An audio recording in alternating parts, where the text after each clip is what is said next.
Good morning.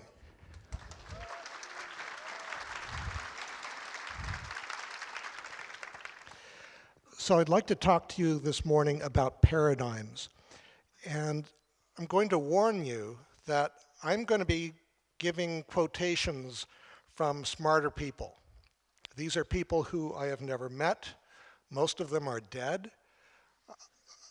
I'm quoting them out of context, but I'm going to try to make it appear that they are in complete agreement with what I'm about to tell you, even though they've never heard about what I'm about to tell you. Okay, clear? So I'm going to start with Bertrand Russell, the famous mathematician. He said, even when the experts all agree, they may well be mistaken, which is true. This quote is especially popular among crazy people because everybody in the world disagrees with them, but they can say, well, Bertrand Russell says that I might be right. So a paradigm is a model of thought. It's how humans organize our knowledge and experience. So from the time you're born, everything you learn gets accumulated into a very complex data structure that we call a paradigm.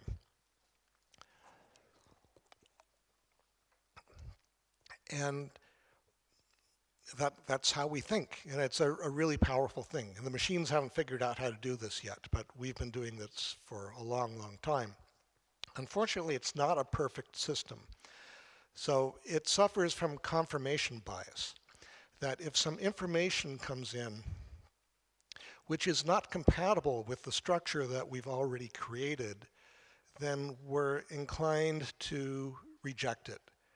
And if information comes in which is incorrect, which is false, but it is compatible with our paradigm, then we're likely to accept it. And so as a consequence, that is the biggest impediment we have to making progress, because new ideas are not compatible with our former experience, and so it's difficult for us to move forward. So Carl Sagan, the astrophysicist, talked about this. In science, it often happens that scientists say, you know, that's a really good argument. My position is mistaken. And then they will actually change their minds, and you will never hear that old view from them again. They really do it. It doesn't happen as often as it should because scientists are human and change is sometimes painful, but it happens every day. I cannot recall the last time something like this happened in politics or religion. So if you have a scientific point of view, then if new information comes in which is incompatible with your previous understanding, then you are required to change your understanding. But Sagan tells us that this doesn't happen as often as it should because scientists are human and change is sometimes painful, and it is painful. If information comes in which requires us to change the paradigm, that's a painful experience, and we don't like that, and we try to avoid that because change is sometimes painful.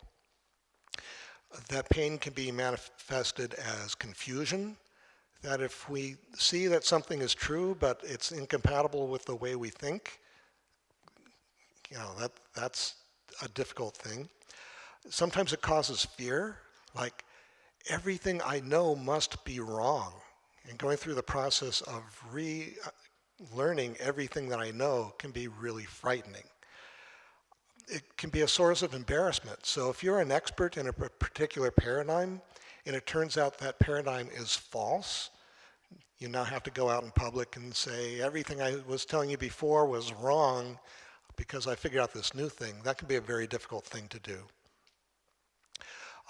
There could be loss. You might be a top expert in something, and it turns out that's not the thing that we should be doing. So now instead of being the top guy in your field, you are now starting over with everybody else. And so that can be difficult.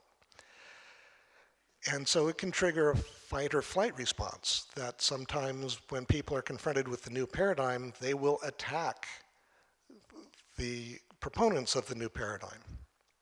John Kenneth Galbraith, the economist, said, faced with the choice between changing one's mind and proving there is no need to do so, almost everyone gets busy with the proof.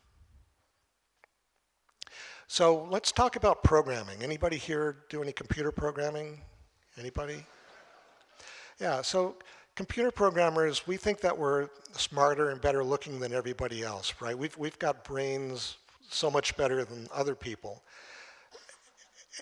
because you need that in order to work with computers. But it turns out we are as emotional and irrational as normal people. So let's look at the history of some of the most important paradigms in programming. The first one was the shared program concept. This came from von Neumann and his team at the Institute for Advanced Studies at Princeton University. They came up with what's called the von Neumann architecture. All computers today are still using that. The idea was that the instructions of a program are stored in the same memory as the data of the program, and they were hoping that eventually the programs would modify their own data, and that's how they would become intelligent. That turned out not to work, but it was a really interesting idea, and that's still how we design computers. Almost immediate, and so there had been computers prior to von Neumann's architecture. Most of them were analog computers where computation was done with gears or voltages or some physical thing. And the people who were doing that had a difficult time moving into the new digital programming. But most of the people entering digital programming had never done any kind of programming before, and so they had an easy time making that paradigm shift. Almost immediately, they discovered the need for subroutines. So the original name for a program was a routine, and they found that there were parts of a routine that might be used multiple times or might be used in multiple routines. And so they came up with the idea of a subroutine, which was a piece of code which could be used more than once in one routine or shared among many routines. And that turned out to be a really important idea. And because it happened so early, everyone had an easy time adapting to that paradigm. The next big one was structured programming. That in the von Neumann architecture, control flow is managed by jumps. So you could jump up to make a loop, or you could jump down to skip some code. Everything was done in terms of jumps. And it was determined that jumping was too powerful a construct, that we needed something less powerful in order to help us better manage the complexity of our programs. And that became go-to-less programming or structured programming, where we use if, then else, and while loops instead of jumping around. And that was a really difficult shift. The people who had been in the first generation of programmers had a really difficult time understanding why they needed to stop jumping and use structured concepts instead. And at the time, they argued that programming really couldn't be done successfully that way. But in fact, the rest of us got past that paradigm. That's how we do everything now, and it works really well.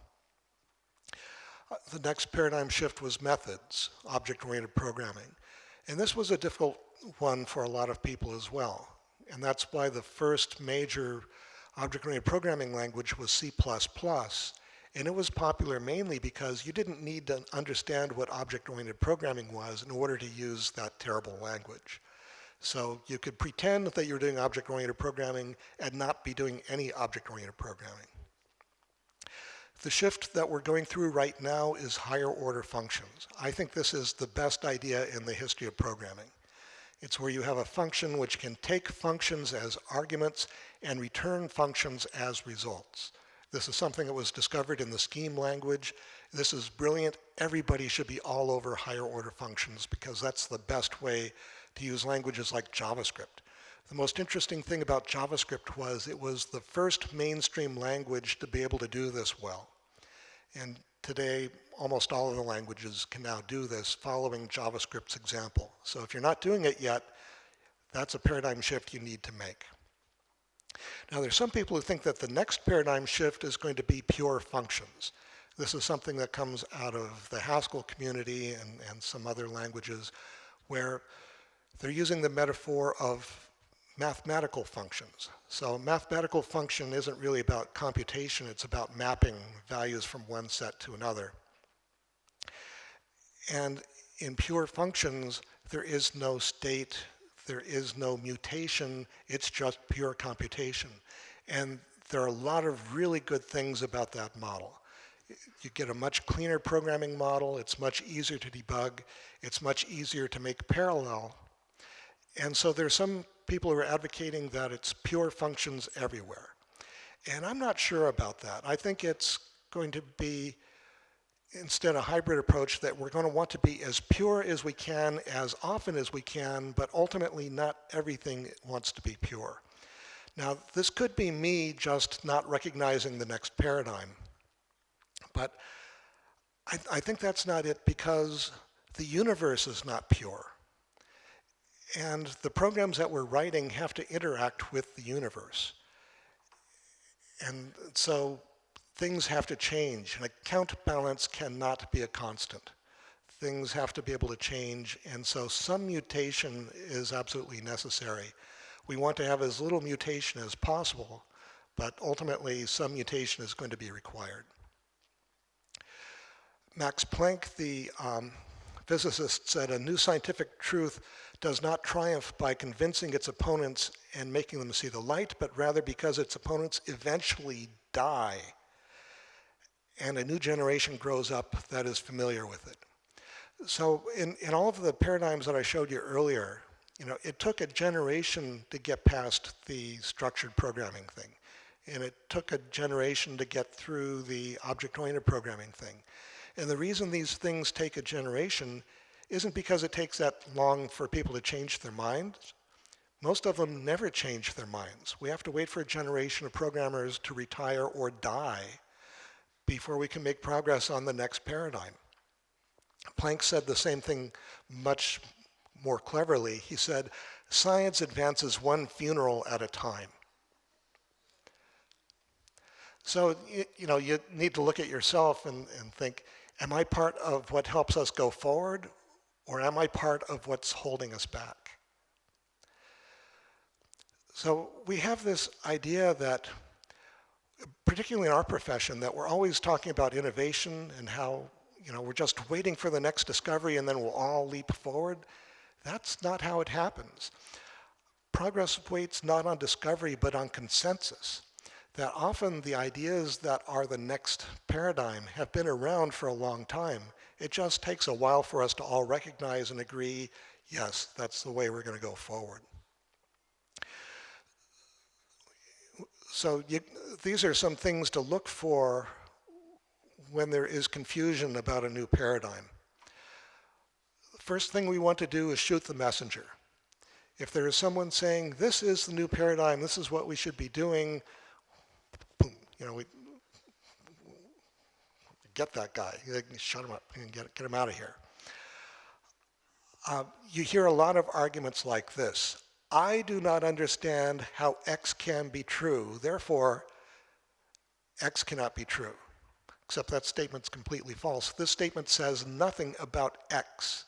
This statement only tells us about I. And it tells us that I is not qualified to make any statements about X. But a lot of people think this is a compelling argument. I've never done tail recursion. I've never done higher order functions, and I'm a professional programmer. I've made a good living. Therefore, those things can't be important.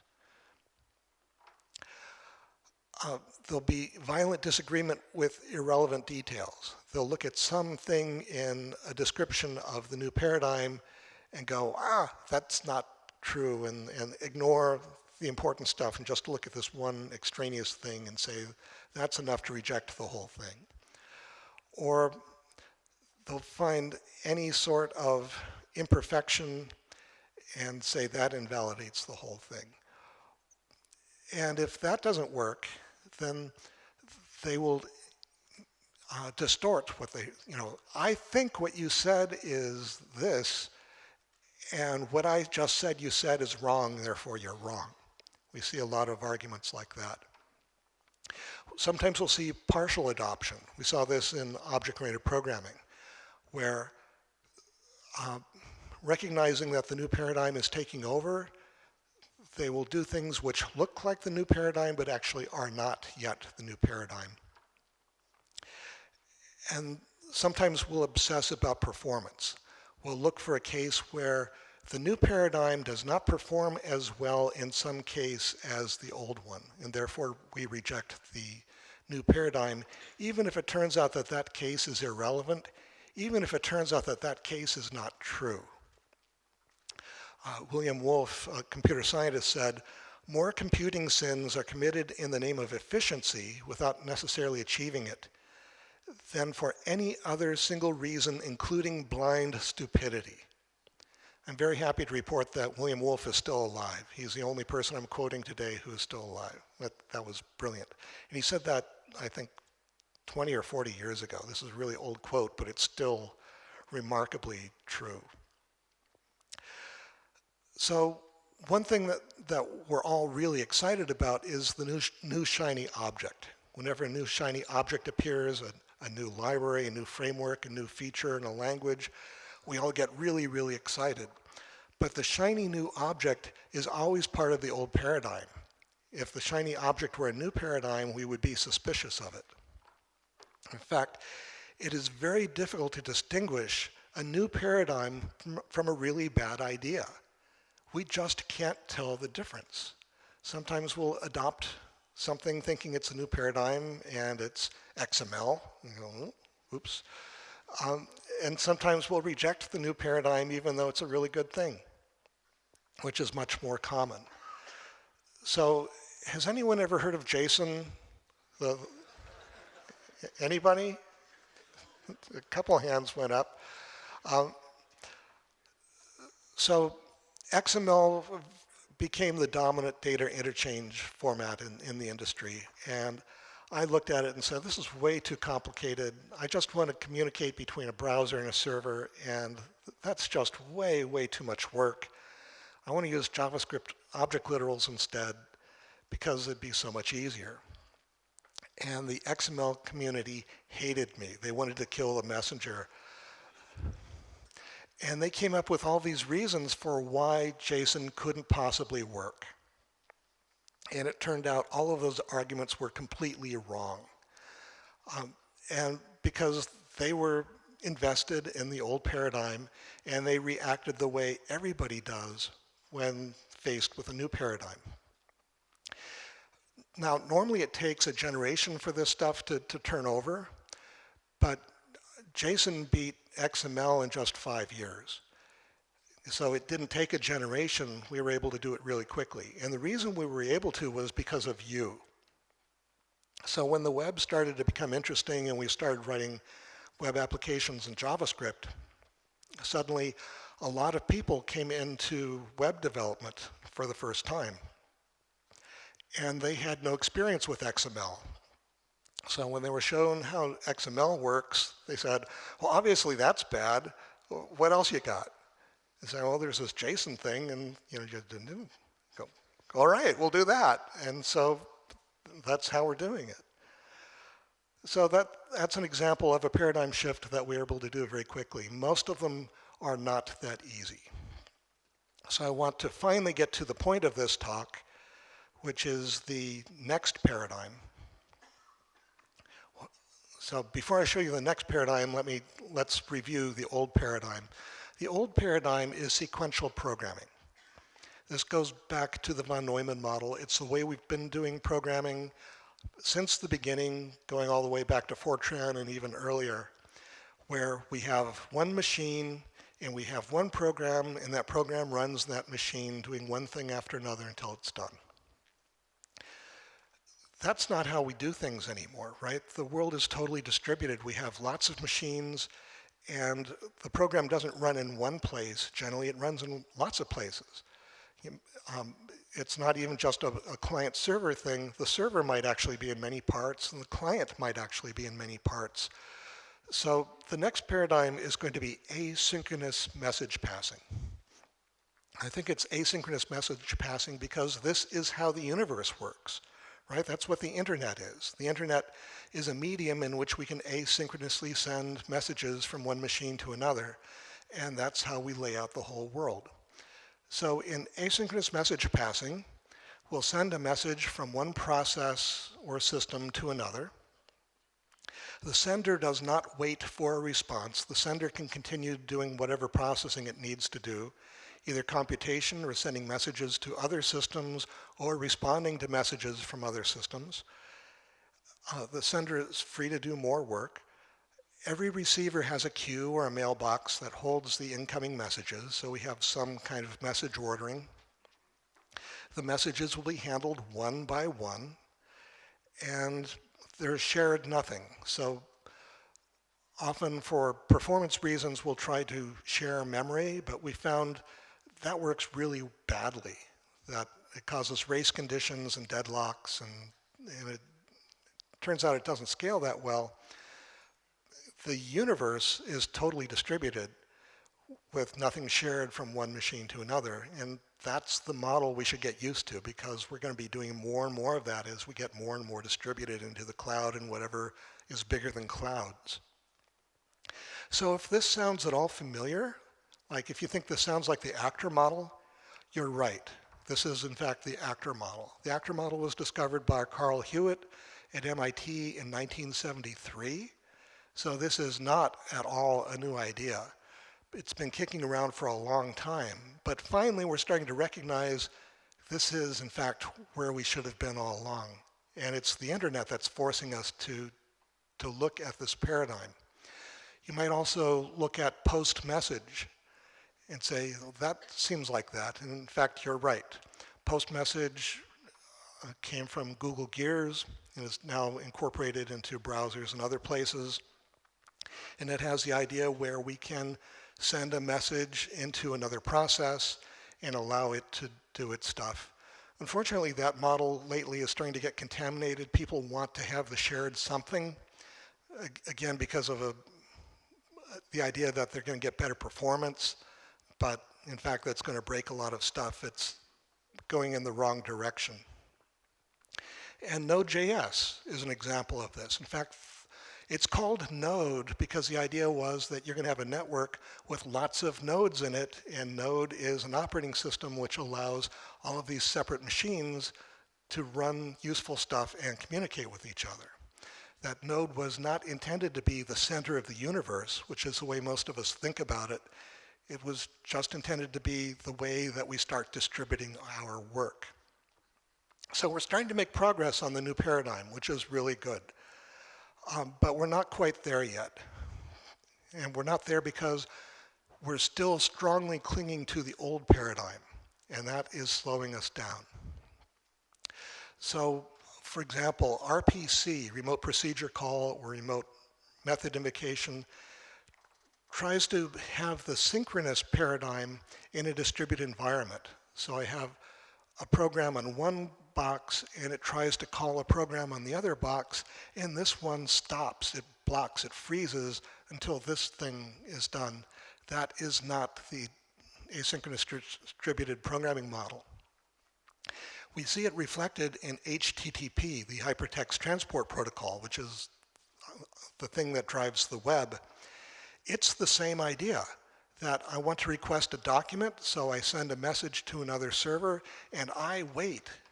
I can't do anything until that thing comes back. So that's another form of subroutine call. Over a distributed system, it's not asynchronous message passing. Then SOAP, fortunately, is mostly dead now, but REST, unfortunately, is still very much alive. It's the same idea, where we're writing applications in terms of HTTP, which is something which we want to be getting away from. Then in Node, we have the sync functions. Who's using the sync functions? Don't raise your hand. I don't want to embarrass you in public, so don't do that.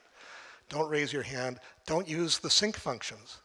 The sync functions, the name tells you that they are not asynchronous, and they shouldn't even be in the API. And unfortunately, the people who are maintaining Node keep putting more of these things in, which is a tragic mistake. They should be trying to figure out how to take them out. Generators, which were added in ES6, again, bad idea. What we really should be doing is writing higher order functions. If you know how to write a function that returns a function, you will never need generators. Generators are a waste of time. They're trying to map the old paradigm onto the new thing, but they just make it more complicated. Promises were invented at a company that I started many years ago, and they were great then. They were intended for uh, creation of secure protocols over distributed networks. Unfortunately, most of the distributed properties of promises have been lost, and the form of promise that finally got into ES6, I don't think should be used. Then we're looking at async await, which was a Microsoft idea that they recognized that this was a feature that was in C#, and they added it to C# because Microsoft recognized correctly that asynchronous programming is becoming really, really important. And they also recognize that most of the Microsoft developer community is not smart enough to do that. So what they needed to do was to come up with some decorators that they could add to synchronous code, which would allow it to work asynchronously. And it looks like a really simple thing, but it's actually a really complicated thing. And the biggest problem with it is if you're using async await, then you don't understand what your program is actually doing, because most of the true structure is hidden from you. And it shouldn't be hidden. You need to understand it. You need to embrace it. The universe is asynchronous. We need to resonate with that. That needs to be the way we think. So one of the good things about the asynchronous messaging model is that it does a lot of things at once. It's a concurrency model. Unlike threads, it provides a way of doing lots of things at once, which doesn't have deadlocks or races, which is brilliant. It also is obviously a communication model because we use it for communicating to different machines and processes. And it turns out it's also a brilliant security model, because if we can control who you can connect to and who you can be connected from, then we develop secure systems, which is something we really need, because the way we're doing it now fundamentally doesn't work. You look at all of the massive data breaches that are going on almost daily. I mean, they're happening all the time. That should be very compelling evidence that the current paradigm doesn't work. We need to figure out a way to stop doing that and move into a capability-based system using asynchronous messaging. So toward that, I have a project I'd like to share with you called the SAFE project. SAFE rhymes with safe. No. And SAFE is an Arabic word which means a sand dune which is aligned with the wind. And that's our logo there. I think it looks really cool. So SAFE, the SAFE protocol is a secure, efficient, asynchronous JSON and blob messaging system. So it's intended to replace HTTP and all of their other stuff and be the way that we connect our asynchronous messaging systems together. SAFE does not require DNS or HTTP or certificates or passwords, because we found none of those things work. They've all been compromised or too difficult to use. SAFE provides a module for adding cryptographic services to Node.js. So this module gives you elliptic curve 521, which we use for authentication and key exchange. It gives us AES 256 for link encryption, SHA-3 256 for hashing, and random number generation and entropy harvesting. So when you're doing secure applications, you need a really good source of random numbers. And unfortunately, most of our random number generators are not nearly good enough. So SAFE will harvest entropy in order to generate really good numbers. And it'll do that by, if there's a camera available, it'll ask you if you can turn the camera on for a couple seconds just to be looking at noise, which it uses to seed its stuff. If you have a microphone available, it'll turn on your microphone for a few seconds, again, just to accumulate noise. And it will then store the entropy that it harvested and use that in the future for generating all of your secure random numbers. So there's a fellow named Zuko who has a theory about names, that there are three important properties that you can have in a name. One is that it is meaningful to humans. Another is that it is securely unique, meaning that only one entity has that name and nothing else shares that name. And the other is that we manage that in a decentralized way, that there's no registry where we have to go in order to have uniqueness. These are three really valuable properties, but you can get at most two of them. So the web chose the first one, human meaningful, at least to the extent where you think a URL is human meaningful. I'm safe instead is going with the bottom two.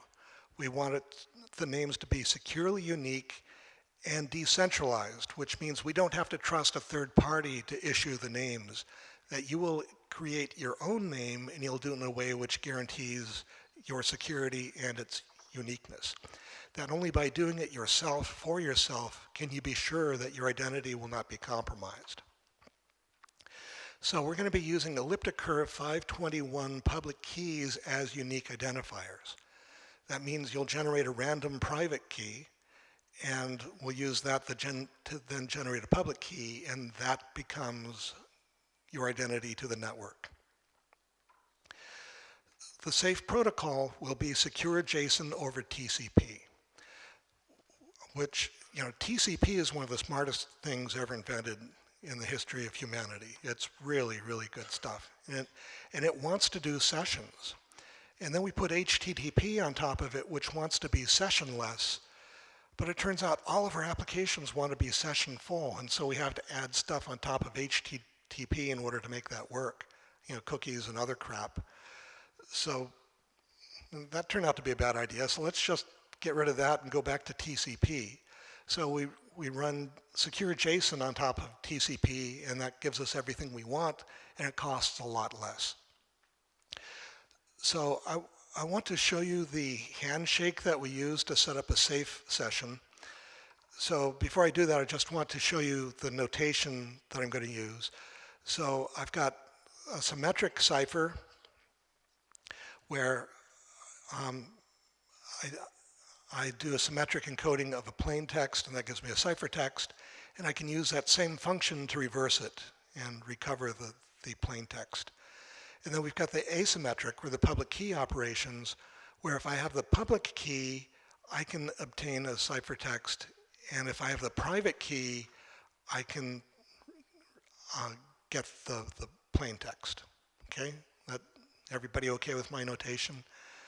So this is how the safe handshake works. So at the beginning, Alice has her own public key and private key, and Bob has his private key and public key, and Alice wants to connect to Bob. So Alice finds out Bob's public key, which she probably gets from Google or maybe some other way. I would trust Google before I trusted DNS or any certificate authority. And she will then generate a handshake key, which is just a big random number. And she will create a JSON message, which contains a safe property, which will be 1 that says we're using the safe level 1. And we'll use level 1 until we determine it's not secure enough anymore, that maybe it turns out that 521 bits isn't enough and we need to go higher. And at that point, we'll roll it up to safe level 2, and we'll force the whole world to move up. Whereas the current systems allow for negotiation, which means that an attacker can negotiate to get the weakest crypto, and we don't want to do that. Then that message will also contain the handshake key encrypted with Bob's public key, and Alice's public key encrypted with the handshake key. And she transmits that to Bob. So Bob receives that, and because he has his private key, he can recover the handshake key. And because he has the handshake key, he can recover Alice's public key. So if he had a previous experience with Alice, he now knows that Alice is trying to connect to him. It might be that Alice is connecting for the first time, so he might be getting ready to create a new account. So he will now send a message to Alice. He will generate a session key, which will be used to encrypt all of the messages in the remainder of the session. And he'll send a message to Alice, which will contain the session key encrypted with Alice's public key, and all of that is encrypted with a handshake key. When Alice receives that, she can now recover the session key. They have a shared secret. They have both authenticated each other, and we can now do everything else in secret. One round trip. We did all of that in one round trip, which is pretty neat. We've got everybody authenticated, and we have a secure link in one round trip. I don't know how we could go any faster than that. So I think we're pretty close to optimal. The SAFE protocol comes with two flavors of message send. There's the ordinary message send, in which we'll make a best effort to make sure that the message goes through. So if there's a network partition, we'll keep trying to get that message delivered. And then there's a status send that you might use for telemetry or for games, where if messages can't get through or if they get backed up, we'll just drop them and instead send the most recent information available.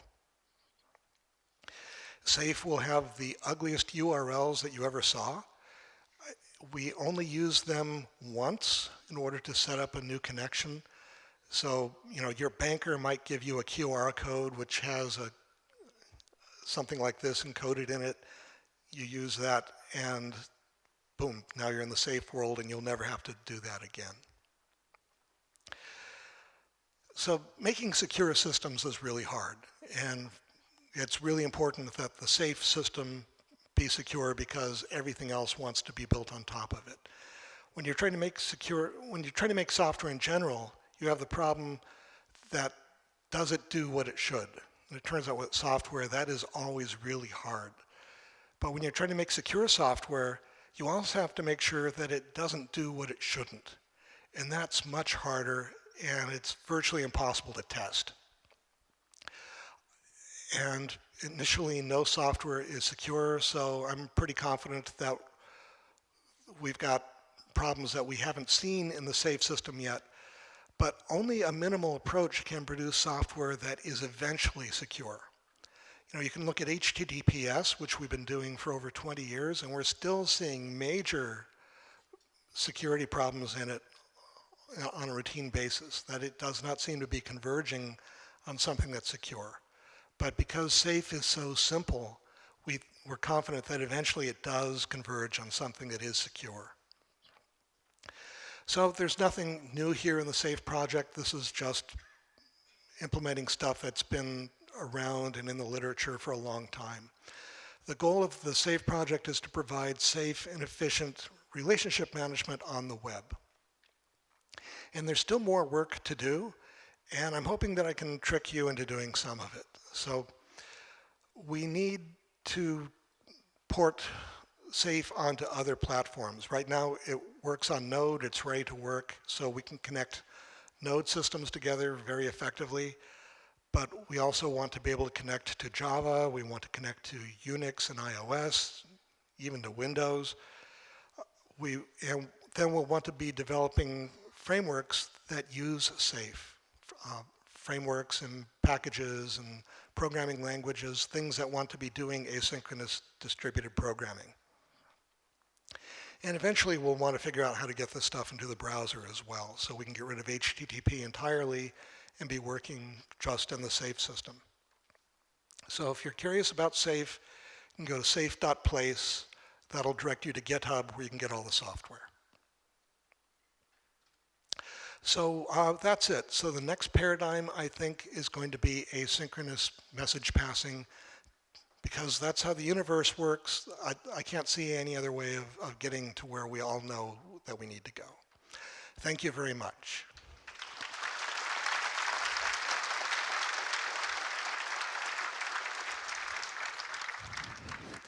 So we have a little time left. I think we can do some questions. Thank you very much. Does anybody have questions?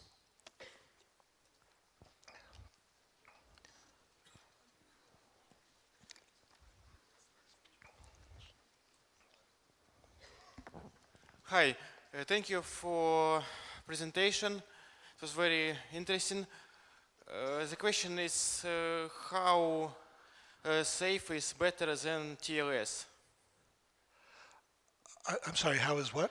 Is better than HTTPS. What are pros and cons? I'm sorry, I don't understand the question. Uh, okay, so SAFE is protocol for secure communication, Yeah, and there is also protocol for secure communication called TLS. right, yeah. So TLS is very complex. That's the thing that I was calling HTTPS, which is it's the thing that's under HTTPS. It's very complicated. It depends on certificate authorities. We've already seen certificate authorities can be incompetent or corrupted. It's very inefficient. It can take many, many round trips. It, it's not a good system. I can understand why Netscape implemented that in the beginning, because when Netscape was first invented, Google didn't exist yet. And so they had to figure out how do you deliver the information about the public keys in a system which had no security in it. I think we're past that. So we can now use TLS to bootstrap safe. Thank you. Next one. Hi. You were talking about like JavaScript, the parts that you like and don't like, there are stuff that new that is coming. What is your opinion about new languages that are building on top of JavaScript, like Elm and ReasonML and so on? Yeah, so that's a really good question. There are a lot of interesting languages that are being built on top of JavaScript, and I strongly encourage that kind of development. I like to see that kind of experimentation. We are fortunate to right now be in sort of a renaissance of programming languages. We see lots of languages coming online and being available.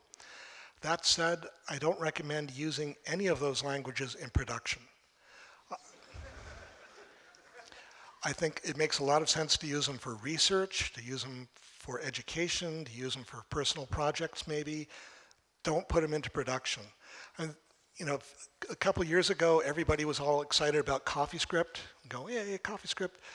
And all the hipsters were wanting to write CoffeeScript into their, and then they moved off and they got bored with it and now they're doing something else.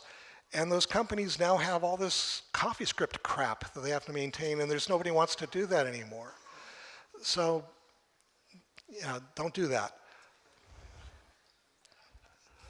Thank you. We have 15 more minutes for questions, so everybody can ask. Hi.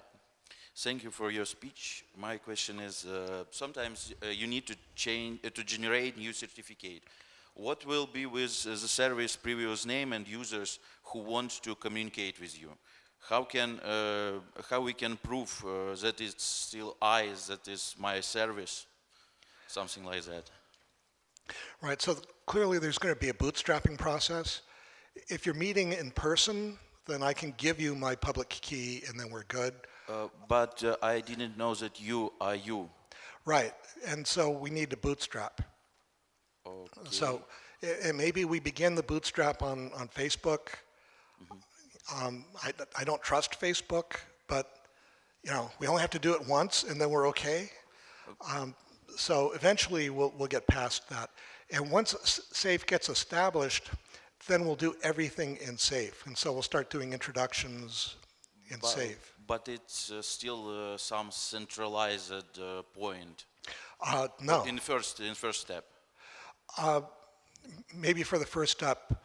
Once we get SAFE systems built and we can connect inside of some SAFE service, then it can provide the process, or there could be lots of potential trusted third parties that can do introductions. Okay, but we still have a problem no. Do you know the problem of the PKI? So we still have part of this mass of problems in this point where you need to tell someone that you are you, and he is third party that can tell, oh yes, you are you, and he is he. So now just kiss and Right, and clearly that doesn't work. yes. So yeah, so but it works sometimes. right? And in Yes. fact, you could argue that it's working most of the time, it just doesn't work all the time. So we only need to be able to connect in safe once. Yes. And once we can do that, then we're good forever, right?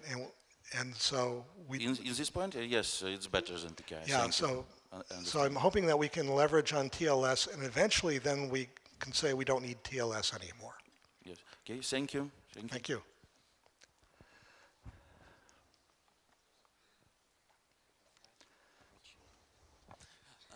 First of all, let me say thank you. It was really exciting.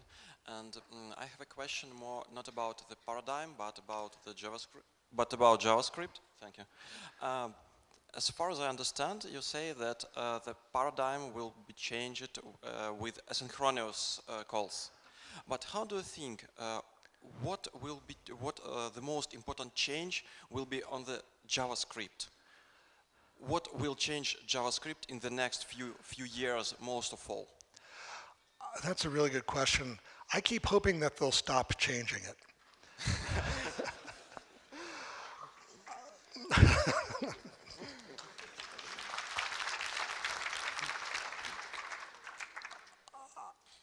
There are things in JavaScript which are really bad and should be fixed, but those things cannot be fixed without breaking the web. And so that's not going to happen. So the only thing that the committee can do is add more crap. And so they're adding more crap.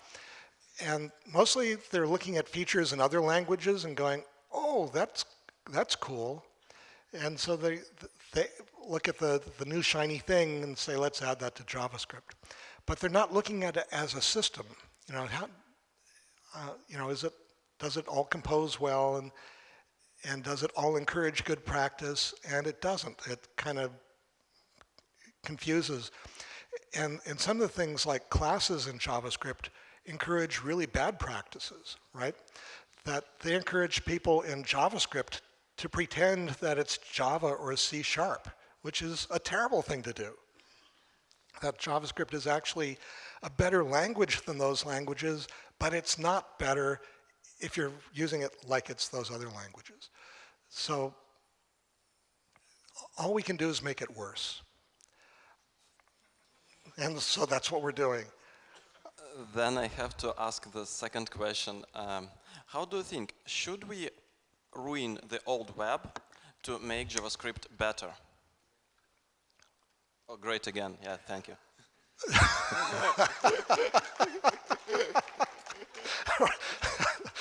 I love that. Let's make JavaScript great again.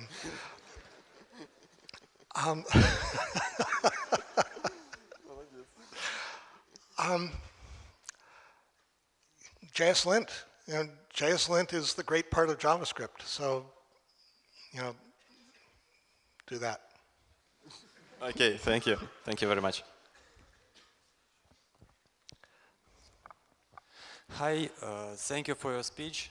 And I want to ask, what do you think about TypeScript? TypeScript solves a problem that I don't have.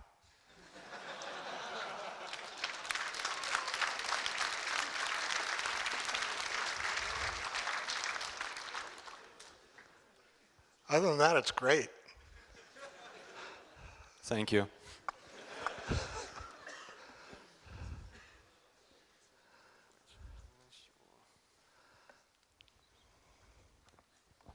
Hello, thank you for your speech, and just only one question. You know, there's a lot of holy wars. OOP or functional programming in JavaScript? On your opinion? Functional programming.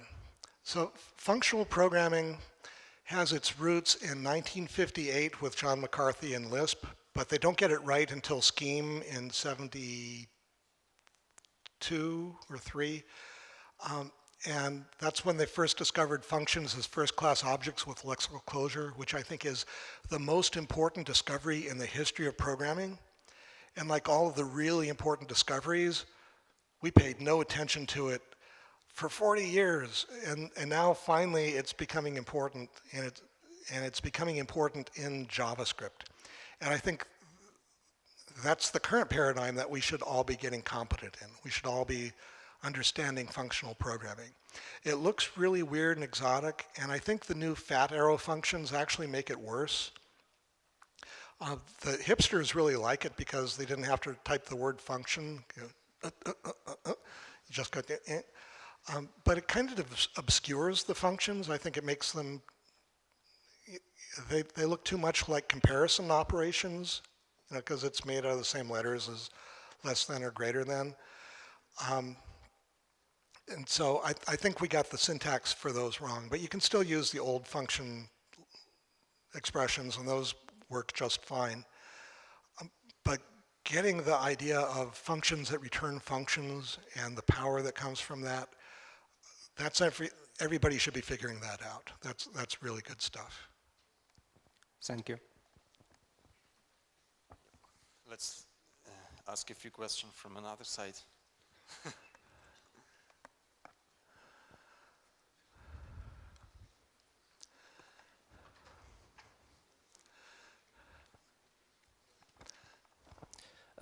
Thank you for your speech. I would like to ask you about JSON, because actually right now in community there is a request for some different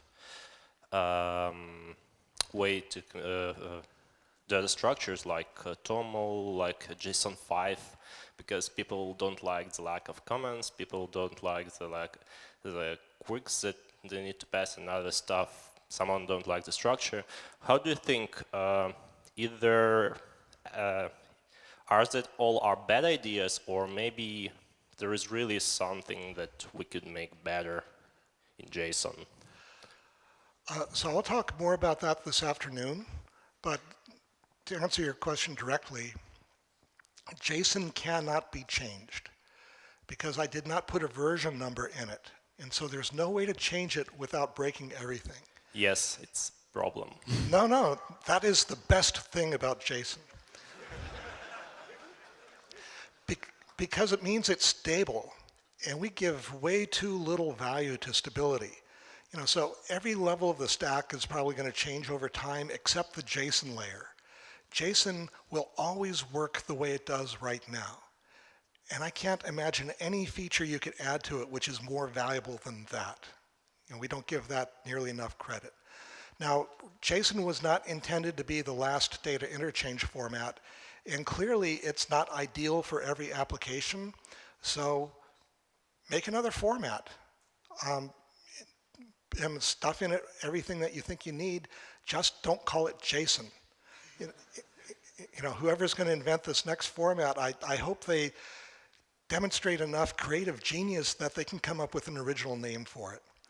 Just taking JSON and putting another letter on it or a digit on it, that's not smart. That's not creative. That's nothing. So, and JSON isn't even a very good name. I mean, people don't know how to pronounce it. I hear from guys named Jason all the time. They're in the office and people are talking about Jason. They go, what? So Jason, if you're here, I'm really sorry.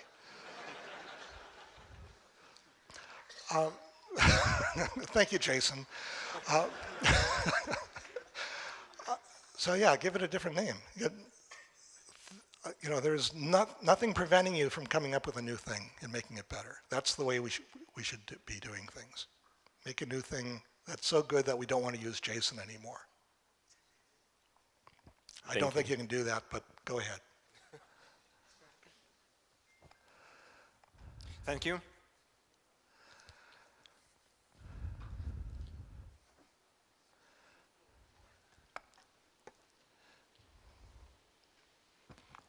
Hi, thank you for the speech. And question from practical side. You mentioned that in kind of old paradigms that async and await it's bad and comes from Microsoft for stupid people. And well, just to be clear, just because it comes from Microsoft doesn't mean it's going to be bad. Microsoft has done a lot of really, really good stuff. Yeah. It's just not that. I do believe it. Yeah. And in the same row, you mentioned that it's promises. It's kind of not a proper way and kind of old paradigm. So what should we use? Turn back to callbacks? No, you definitely don't want to be doing nested callbacks. We know that that's a really bad way to do things. What I recommend is a package that I wrote called RQ. And RQ wants to express our interactions with processes as functions, which is how we represent everything in a functional language, right? And the functions take callbacks, which means that they can be composed. And so RQ provides a way of taking a bunch of those functions, which will talk to other processes, and do them sequentially, or to do them in parallel, or do them as races or fallbacks. So it composes really well.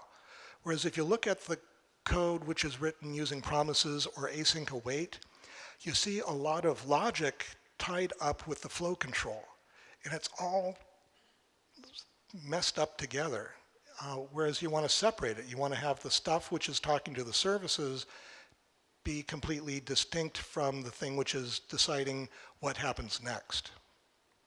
And I think RQ manages that in a more functional way than async or promises do. Thank you.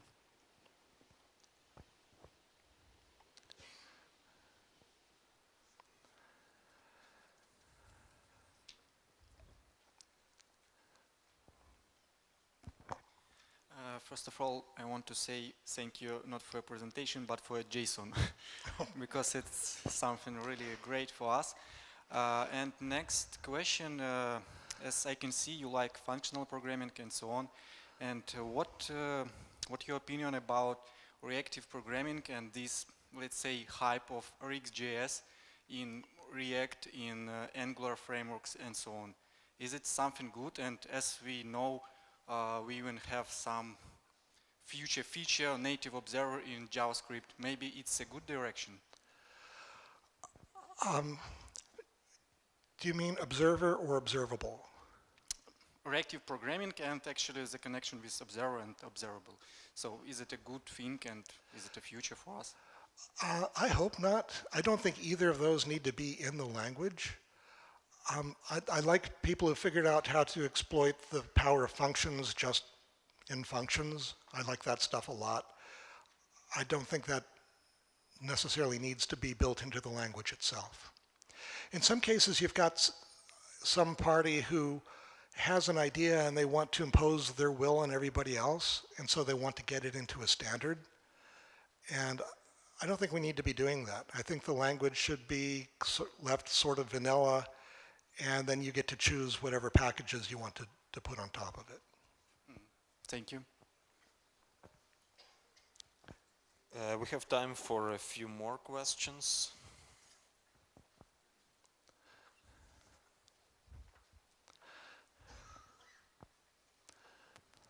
Thank you for presentation, and I want to ask you, what do you think about static type inside JavaScript? I mean native support static type.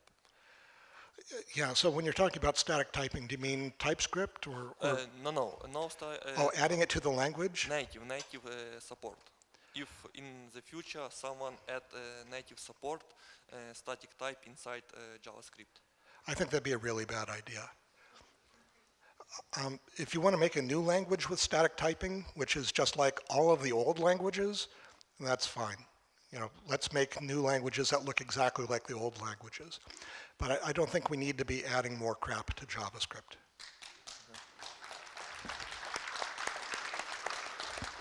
Thank you.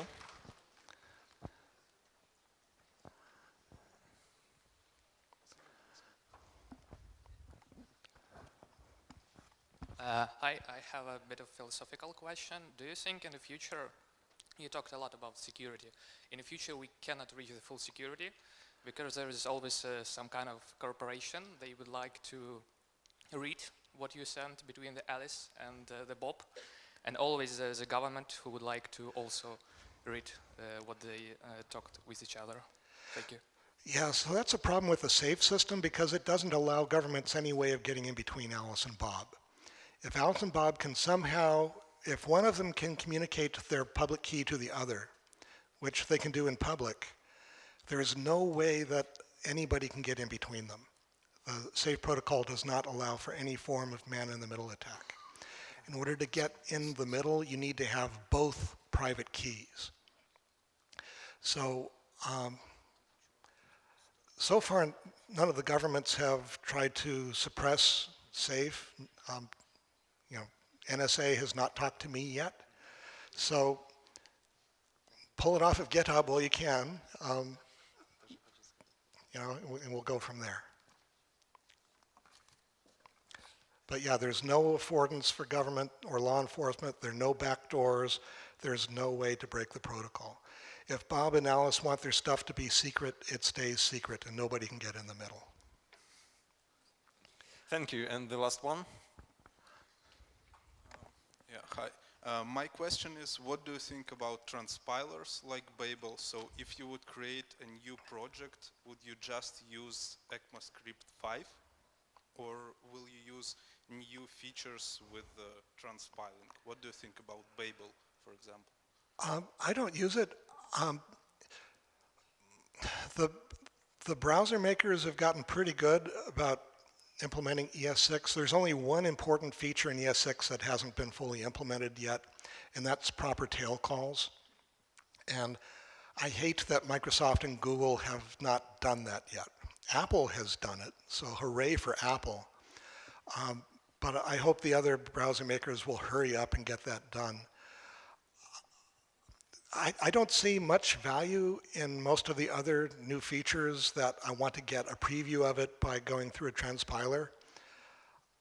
There's just not much value in it, so I wouldn't do it. Okay, but also it's like Babel, you can take a new feature, for example, from stage 1, right? And a lot of developers can start using it and give some feedback so that community can think whether it's good or bad. Oh, so that's good. So if you're doing it for research purposes or evaluation or study or education, that's great. Don't put that stuff in production. Okay. So one of the problems that happened to TC39 was that there have been cases where people got early versions of stuff and got committed to it in a way that turned out to be bad. And then TC39 said, well, our first specification of that was wrong, we want to fix it.